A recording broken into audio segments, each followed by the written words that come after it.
Hello and welcome to the next episode of our Let's Keep the Conversation Going series. Today I'm joined by Paul Adams, who is Sales Director at Pepper Money.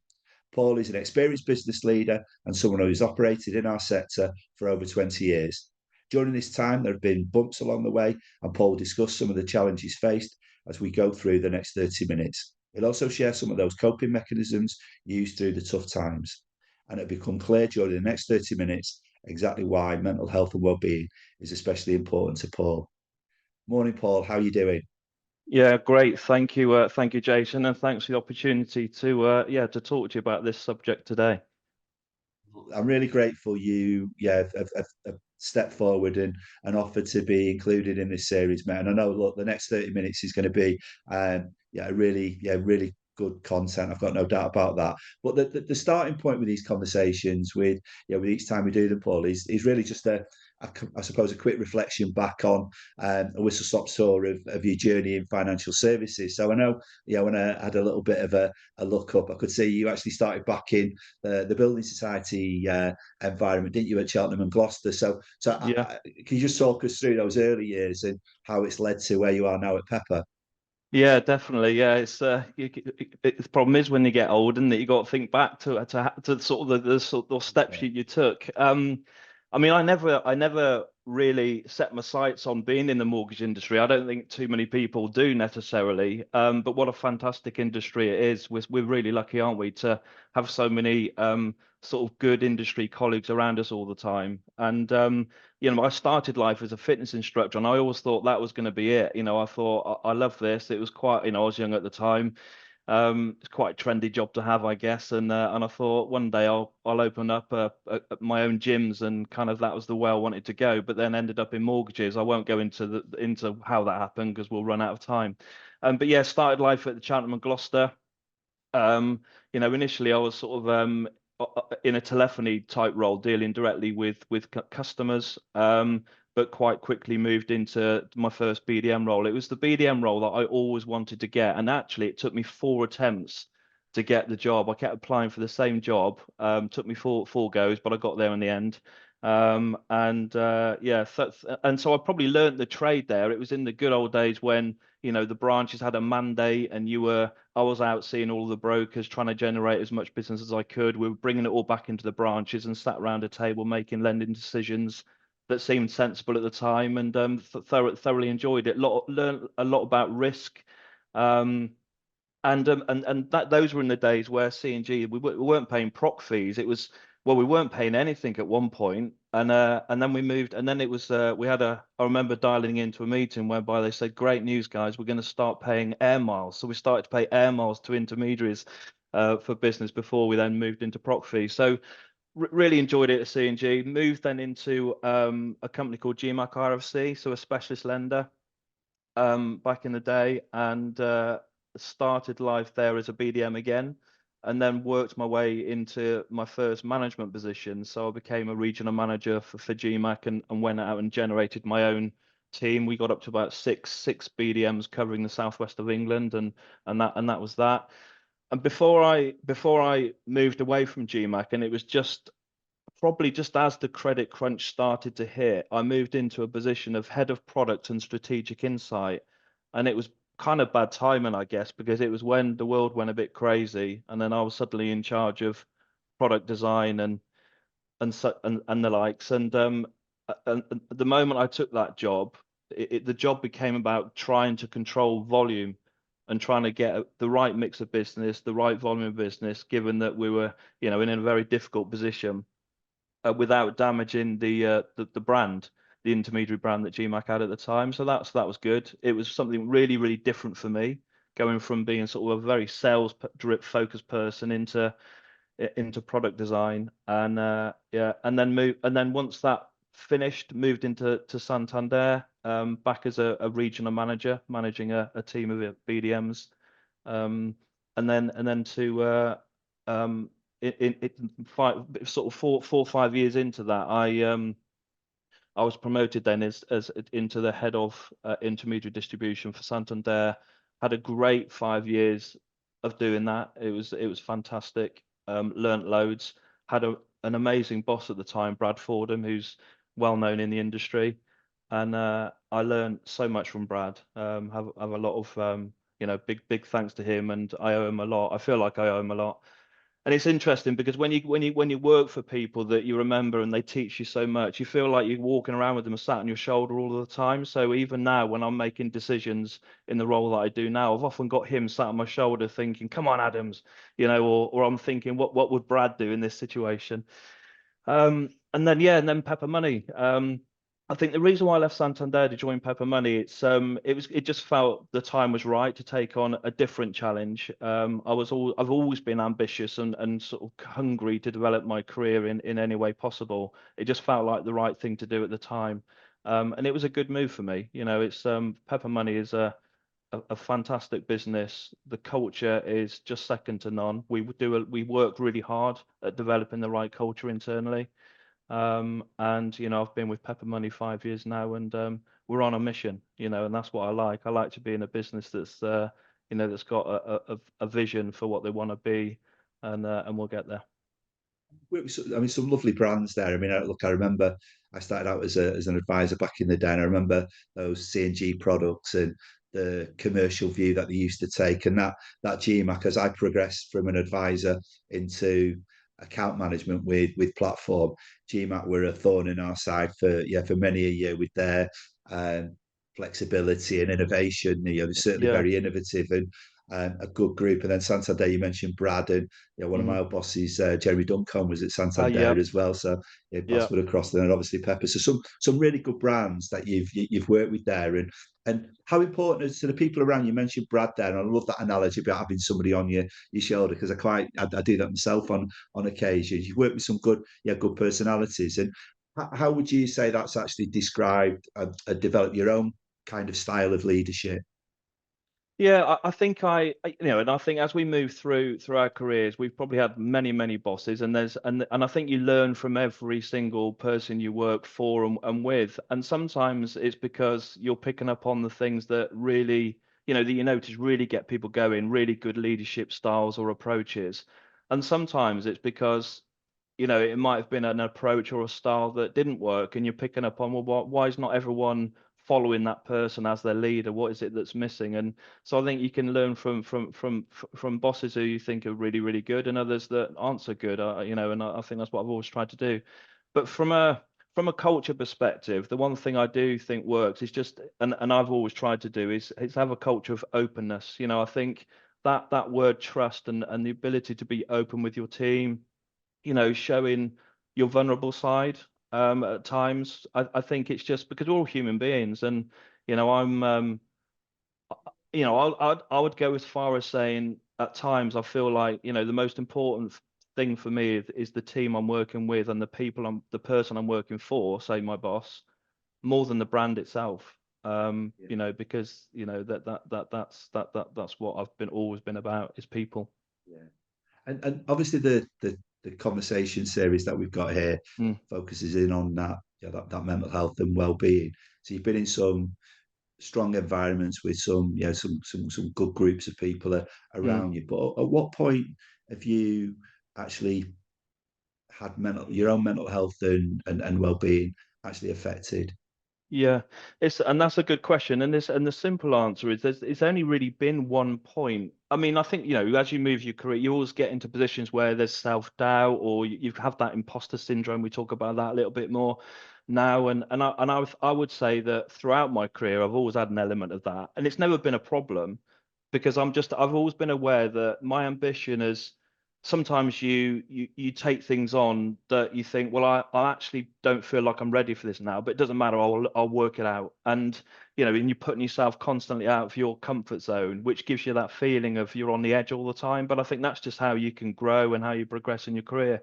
So I wouldn't say any of that is as sort of caused me any kind of mental health issues. But yeah, and people have perceived me, I suppose, as somebody who's always in control, always been fit and healthy. I've always been a gym bunny, and I always have a good diet, so I kind of try and look after myself. And people always think, oh, he's got it all together. And but for me, the moment came when I made a quite a big life decision in leaving my wife. So that was, say 5 years ago.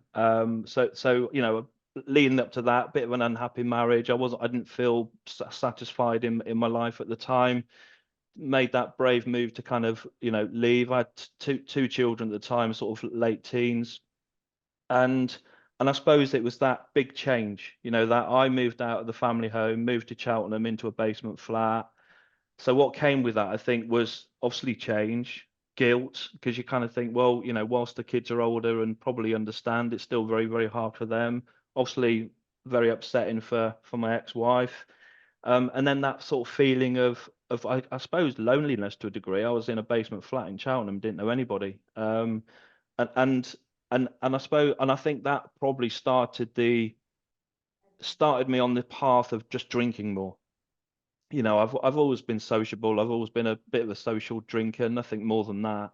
But I noticed myself definitely drinking more because, just to, I suppose for me, it was a coping mechanism because it numbed the pain. It was like, well, have a few beers each evening when I got back from work, and it kind of, you can kind of start to forget some of those, or ignoring some of those feelings you can sort of sense that are there. And slowly but surely, it just got worse. Started to drinking more and more and more. And the problem with that is it's a bit of a sticky plaster because actually, in the end, it just makes everything 10 times worse. And what happened to me was um, a, a a big shock to the system in terms of emotions that I've never had to deal with before, or not necessarily emotions, but just feelings. And it was feelings of anxiety and nerves, and sort of always having that constant fuzziness and lack of clarity that just comes with having hangovers and all those types of things. And it just became a real problem for me. Um, How it were you sort of managing near, to? So whilst that was going on, how were you managing on the work front? it was after a period of time, and this was after quite a long period of time. I talked to the colleagues that were closest to me because that there came a time where I thought this is out of control and it's going to start to cause me a problem. You could feel that you're just starting to drop the ball, and in places where you shouldn't. And my career, and I've worked hard to get to where I am today, and I just didn't want that to suffer because of what was going on in my personal life, what have you. So I opened up, and and I was blessed at the time. I had Caroline Marakian working with me on the sort of national account side, and Ryan Brailsford, who's our director of business development, awesome guy. And I opened up to them both to explain my situation and how it made me feel, because and then I needed them to know, because to a degree they had to bail me out of certain situations. So for example, through that time I would never have been able to do this, talking to you on camera that was recorded. In the role that I do, you get speaking opportunities at events and things like that, and on panels. And I was having to send Caroline. Sometimes I felt I can do this, and I would wake up in the morning and I have to phone Caroline and say I can't do it. Can you go for me? Um, and so I had to bring them into my situation to get through it. And I'm glad I did, because they were both so supportive, and again, owe them so much for it. And as you said and touched on in the opening, really, an outsider looking in, Paul, and I know we've known each other for a number of years. The you appear to be, and have always appeared to be. So I wouldn't have been able to spot those, the times you were having there, because you appear to be, such a confident bloke. But it kind of, I suppose, demonstrates the different masks that we try to wear, Yeah. doesn't it? And the facades that we actually try to, to put on. So did you find that? Did you find you were having to almost wear different masks to suit the different circumstances you were facing?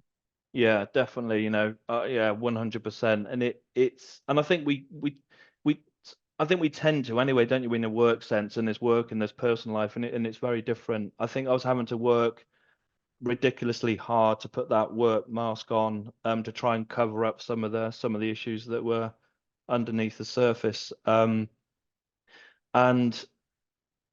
uh I mean, I suppose the breaking point for me, and so we've talked earlier around sort of, leadership, is the time where I thought I need to talk to my boss. It got to a stage where my family, they were just so, just worried. My mum, what I've put my mum through is just ridiculous. And again, I'll always be, um, I'll always apologize to her for what I put through over that time. Um, they encouraged me to talk to my boss, and I'm just so glad I did. Richard Spinks, how he's sort of dealt with me and helped me through that period, was just beyond anybody's expectation, mine, my family's. Um, he and how it ended up actually was super supportive. Clearly, he could see that it was out of character. He wanted me in the team. They'd become, relying on me to go out and do a good job, and wanted me to carry on doing a good job. So they were really supportive, and in me going to the Priory for 4 weeks just to get myself fixed, really. Um, I didn't really want to do it. The options were laid out to me after speaking to quite a few therapists and talking to the Priory and what were my options. And the two options I had really was sort of therapy from a distance, sort of 2 or 3 times a week on Zoom calls like this, that might last 10 to 12 weeks. Or and I thought to myself, that's going to be the option I take, so I can carry on working, I can just squeeze them in, and I'll be done. And it was Richard actually who said, nah, let's go for the other option, which is go away 4 weeks in the Priory, focus just on you, nothing else. We'll cover everything off from a work perspective, and then we'll welcome you back with open arms when you're better. And just that ability for me to go away for 4 weeks and not worry about my job, and the fear of losing my job even, um, meant that I could just go and focus on me and not be worried about anything else. Um, and like I say, I'll be forever grateful for Pepper Money. And I think what that definitely did and has done for me is just that element of loyalty is so much greater. Like I say, I always like to work for good brands, and Pepper is a fantastic brand in the specialist market. But is it more important to me about the people I'm working with and for? And I can't say anything. I can't talk more highly of Richard in the way he kind of supported me through quite a difficult situation. And I feel like I'm able to pay him back now because I'm a much more resilient sort of version of my former self. I've learned so much through that time in the Priory. And so I feel like I can pay him back. What was that experience like, and what learnings have you taken from that Priory experience? Because again, I think we've had a couple of people on, Paul, who've spoken about, you know, alcohol and the impact that alcohol's had on the lives, and they've dealt with it in different ways. But what was that Priory experience like for you, and what kind of coping mechanisms has it helped with as you now deliver this best version of yourself? Yeah, it's I mean, it was an experience that I guess I wish I didn't have to go through. But and often you hear people say I'm a grateful recovering alcoholic, and I would definitely class myself as that, because in that 4 weeks, I remember coming out and saying to my family, they should teach this stuff in schools. What I've just been through are proper life lessons that I just wish I knew. Because when I started to get those feelings of anxiety and all those odd feelings that I'd never had to deal with before, I had no clue how to deal with it. So I kind of just suffered. Um, what the Priory did was, it was heavy on therapy. So every day, I mean, I was there for 4 weeks, like I say, every day it was at least 4 or 5 hours of therapy. Sometimes mostly it was actually group therapy, but obviously you had a one-on-one counselor as well, that you checked in with. And and you would just go through a schedule, and every day was different, albeit you covered similar topics but in slightly different ways, because I guess finding something that works for for an individual is quite difficult, because everyone's different. So you covered the same topic in various different ways. Probably the biggest learns I took from the Priory um was the theory that nothing and nobody can make you feel depressed, anxious, cross, or whatever. And you kind of think, well, how that's not right. But when you break it down and you go through the sort of the topics, is this view that what you think, so you're kind of what you think equals how you then feel, and it's how you feel that drives your behavior and your actions and ultimately the outcome. So it drilled it right back to sort of cognitive behavior. So it's all about how you take external stimulus and kind of, and how you choose to think about it, and you have the choice. And that's what I've realized, and I practice it every day now since, is like when something happens, you make a decision. How am I going to decide to think about that? Because whatever you're thinking about it will drive how you feel about it, and then the rest will follow on from that. So that's probably the biggest lesson. But outside of that, and you hear and read about this a lot, is I did not realize how the sort of relationship between your diet and your brain and your emotions, and it's huge. So we had a nutritionist that we used to have one day a week was all based on diet and nutrition and things that things that were important. So it'll be things like really high fiber, omega-3, high protein, and it was all things that kind of feed your brain and gut health. So anything that supports gut health. So I'll say gut health, high fiber, high protein, omega-3. Those things are really important to sort of get into your diet, but it has a profound effect on your well-being. And I suppose it is in the healthy body, healthy mind, they say. Yeah. And I And think there's an physical element of movement. that's true. You said about the PT and the your previous experience there. I suppose physical movement and exercise as well is Yeah. kind of linked. So is that something you have a focus on as well now each day? Definitely, yeah. I try and probably get to the gym 3 or 4 days a week at least. If I can do more, I can do more. But it's difficult at times with work commitments, and I've got a young son, Rafi. He's only 3, so he's quite demanding. Amazing. But I won't. But I know, and this is the thing.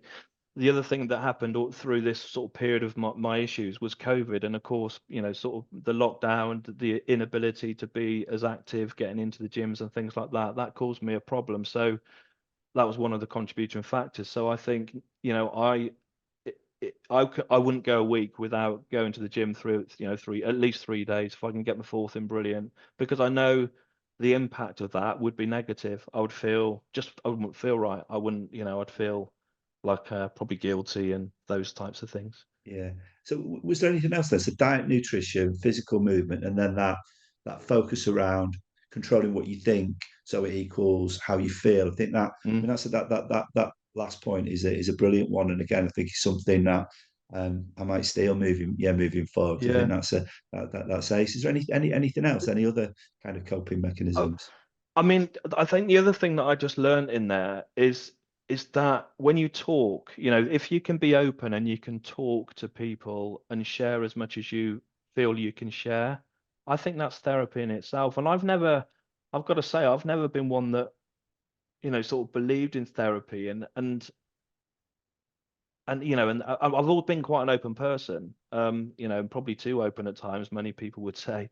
Um, but the therapy side, I've never really considered that as something that would work for me. But it did. Just that being open and because I think what it does is it allows other people to be open with you, and then you start to learn and you spot the similarities, and together you can have a really fruitful conversation that can help you step forward in the right type of way.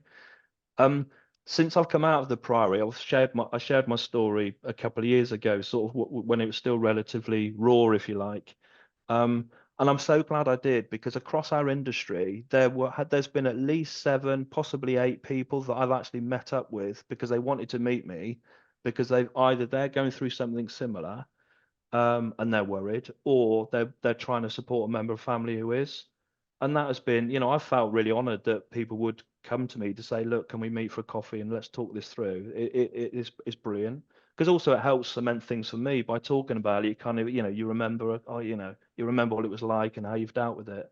And there's been a couple of people internally at Pepper that I've been able to sort of support just through being in ear, and being open to listen.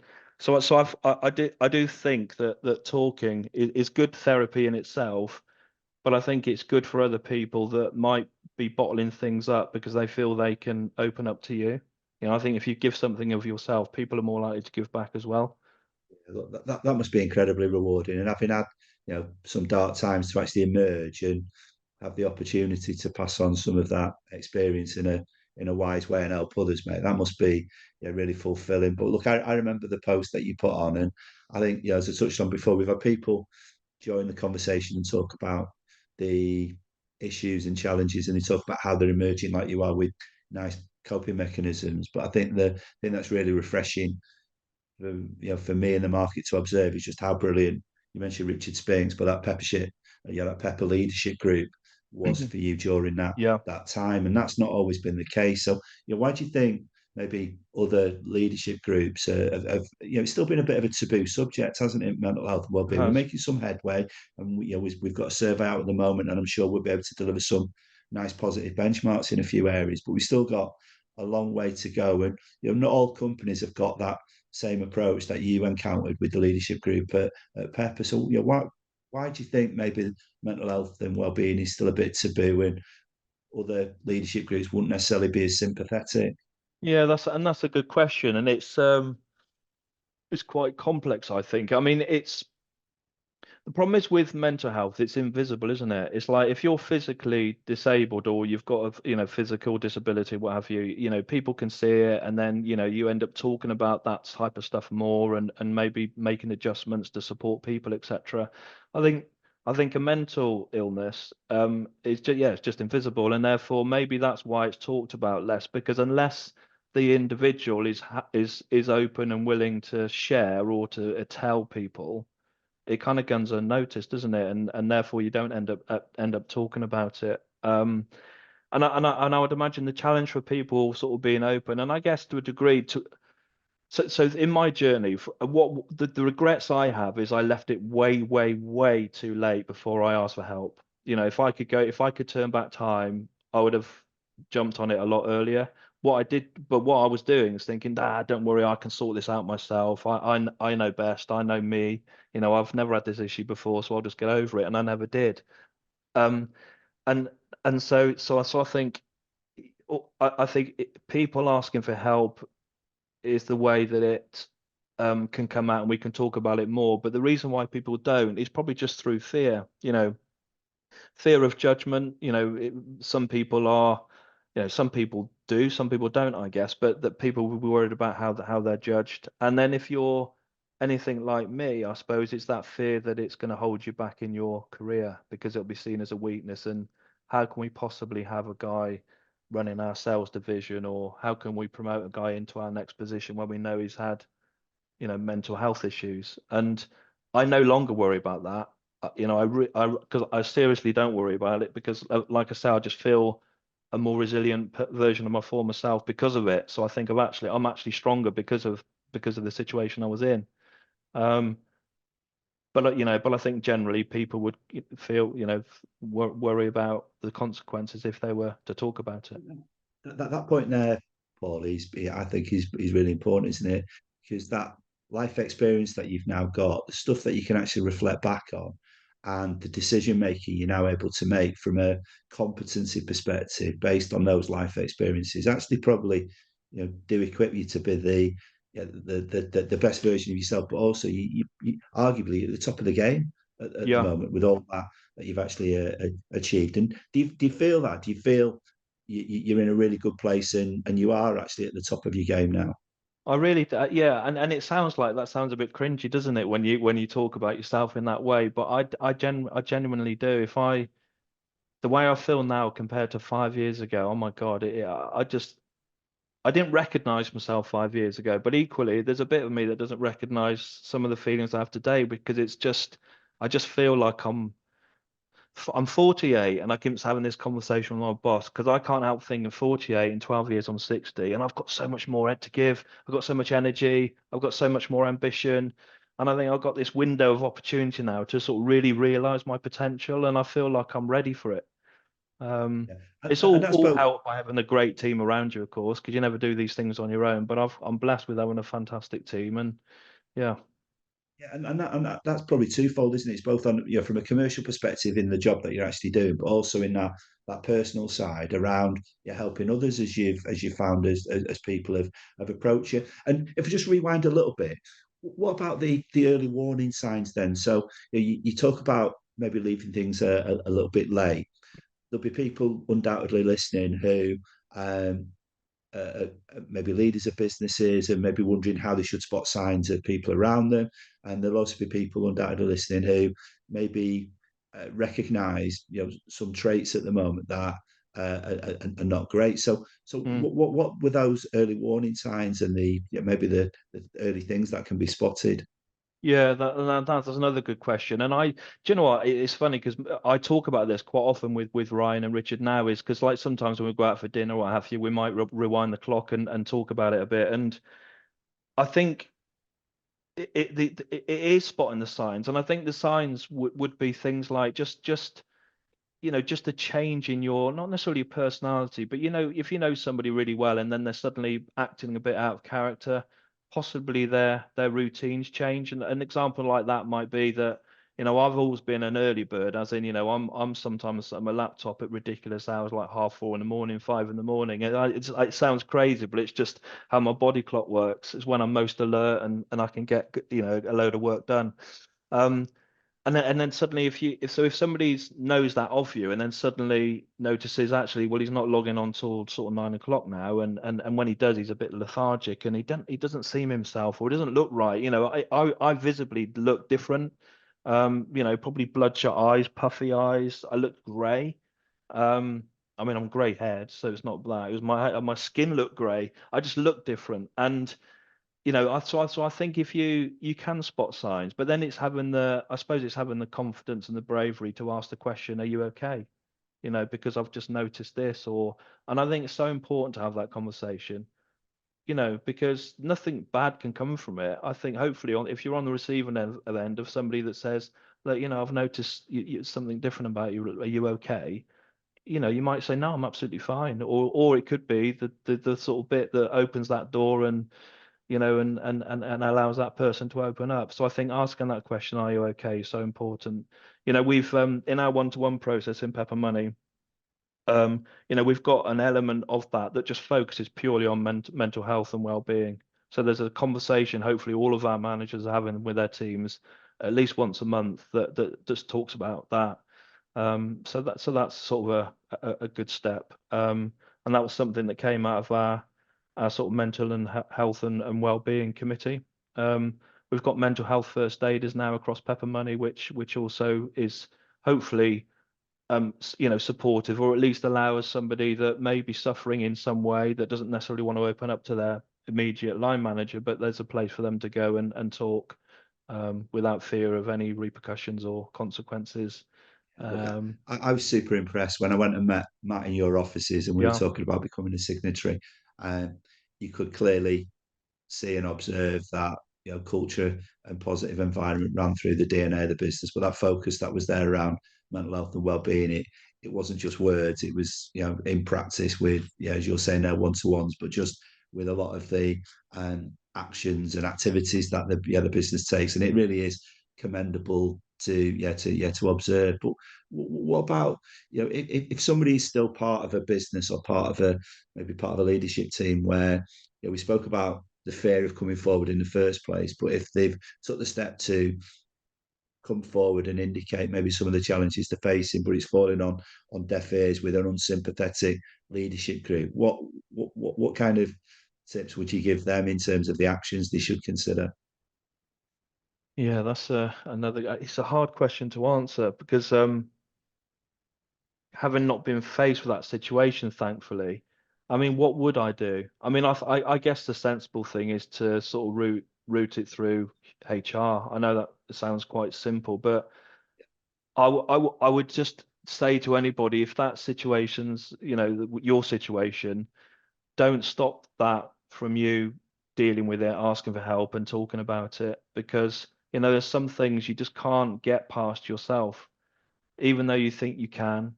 Sometimes you just need help, and simple techniques that you can then use day to day. to sort of self-soothe or just support your, whatever your challenges are, has made a huge difference to me. So if you feel like you can't be open with your immediate colleagues or boss, find another way of being open with somebody within the company that can then support rather than sit in silence, because it can end in a bad way.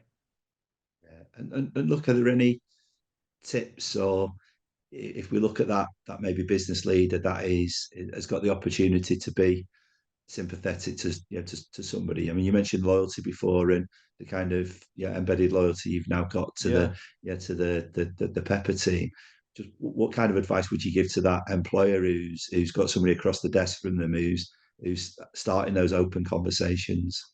Yeah, I mean, I think, and I suppose it's a natural style that I have because I'm an open person myself, and maybe other people have to work harder at it. But I think, when you're leading people, you can do so much more in terms of releasing their full potential if you know the person, not just what you see at work.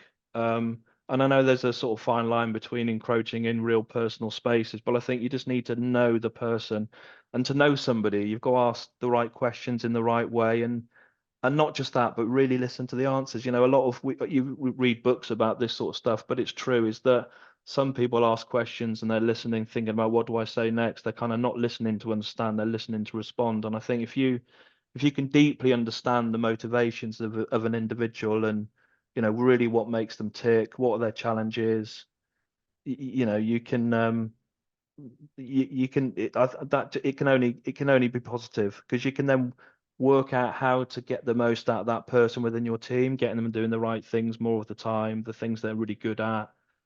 I try and focus not just a natural leadership style I have. I don't focus too much on people's weaknesses or development areas, because unless they're a problem, I'd rather spend more time talking to them about their strengths and kind of what gets them up in the morning, and put those to really good use. Um, People talk about having well-rounded individuals within their teams. I don't quite buy into a well-rounded individual. I buy into well-rounded teams. So if I've got a set of people and together we can make this awesome thing, then that's good. But I think to make it awesome, everyone has to have an edge. And it's finding that edge in people that really works for me. But and to do that, I just think you've got to really know them as a person. Brilliant point. Look, I think if you care about the individuals, genuinely care.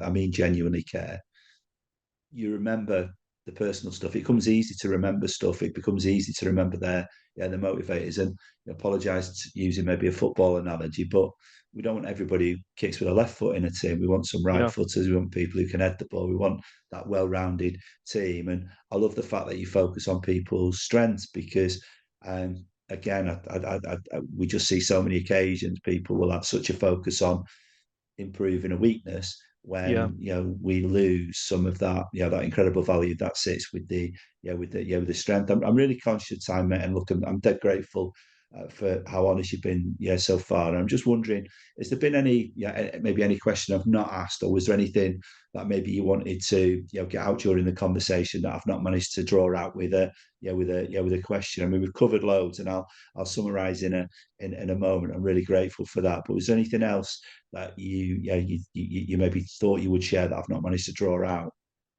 Um, I don't think there is actually. I think I know I've talked a lot, so we might need to edit this one down. I don't know.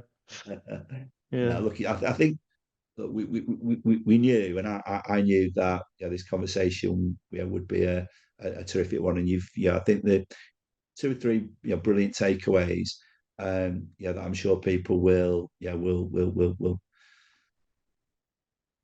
be really grateful for is having the courage to come out and actually indicate the challenges you were facing is one thing. And I think that does take some courage and bravery. But again, I think as we fast forward a couple of years now, and we see not just the support you had at the time, but the support that you've continued to get, and the culture that Pepper have actually delivered into that working environment, I just think is brilliant, and it's almost a benchmark for where the market can go. yeah, And as part of our mimic journey, we're we've got simple objectives in terms of finding pathways and gateways for people who are struggling so they don't suffer in silence. But we also want to help businesses share best practices so they understand how what good looks like and how we best support people who maybe struggling.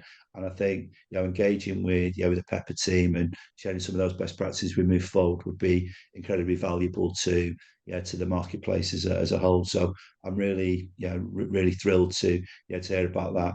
I think the focus around that diet and nutrition, the physical movement, and that encouraging of open conversation is absolute golden nuggets. And although we've heard some of them before, I think you frame them slightly differently. But that what you think equals how you feel, I think, is a brilliant kind of uh, sentence to take into each day, as you touched on, because we can control it. We've got a choice, right?